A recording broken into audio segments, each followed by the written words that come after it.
Previously, on keeping up with the Kenya Kwanza government. So this push for the CJ to go home, it is Ruto 100%. And the outcome. And it's a wider plan for leaguing. A budget has been set aside through the National Intelligence Service, and all those petitions you are seeing against Justice Martha Koome, against judges of the Supreme Court. The National Intelligence Service, NIS, finds itself under fire yet again. Not for its clandestine efforts to neutralize threats, but for allegedly conspiring with the president to dismantle the independence of the Supreme Court by 2027. Tuseme ya kwamba we cannot accept, and we want to ask the international community to keep an eye on Kenya. Because Parliament has been captured, the opposition has been neutered. If now they capture the judiciary through the removal of Martha Koome and the Supreme Court judges, this country will slip into a dictatorship. In a dramatic twist, President Gachagua, long considered a thorn in the side of the NIS, has come forward with explosive claims.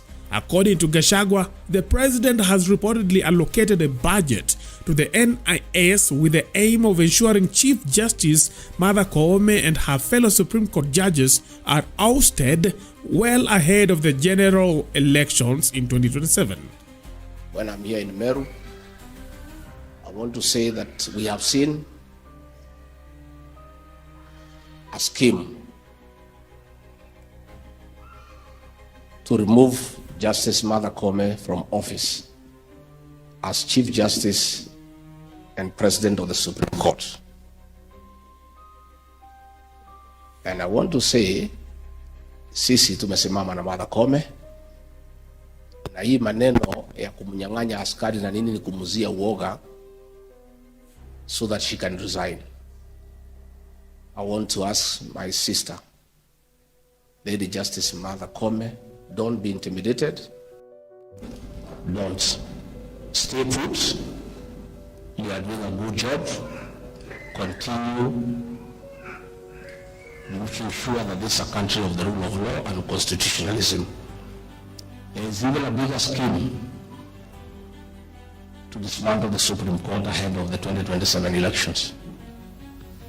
A budget has been set aside through the National Intelligence Service, and all those petitions you are seeing against Justice Martha Koome, against judges of the Supreme Court, is the machinations of the state, because they would like to put a Supreme Court, a bench that is amiable to what those in power want.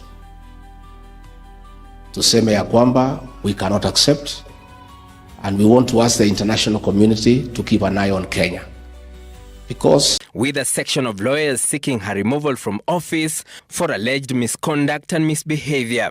Monday, the former Law Society of Kenya President Nelson Harvey, adding the names of the other 6 Apex Court judges to the list of the judges he once kicked out of office, asking the Judicial Service Commission JSC, chaired by the Chief Justice Martha Koome, to expedite their removal.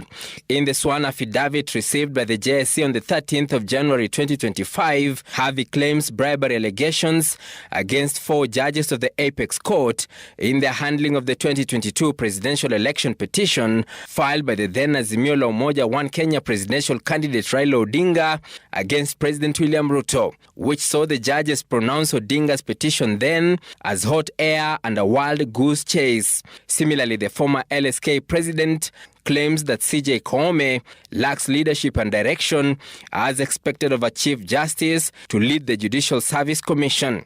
Harvey also referred to a 2022 contempt of court ruling in which he, alongside his assisting counsel Esther Angawa and senior counsel Ahmed Nasir Abdullahi, were convicted and allegedly barred from appearing before the bench.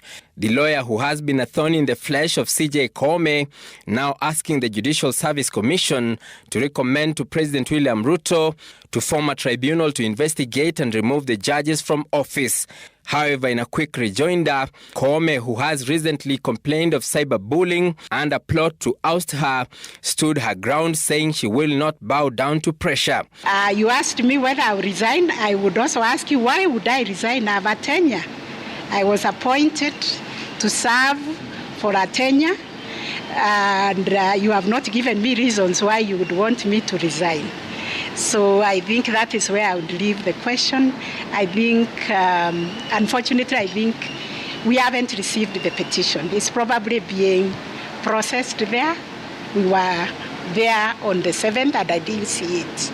Koome, who was attending a luncheon to welcome the new EACC CEO Abdi Mohamud, vowing to continue with the cleanup of the judiciary with the help of the anti-graft body. So we need to tell Kenyans that you cannot pay for government services. You cannot pay for justice. You cannot pay for judicial services. You cannot pay a public officer because we are paid by the taxpayers to give the service. Emmanuel Toh, Citizen TV, Nairobi.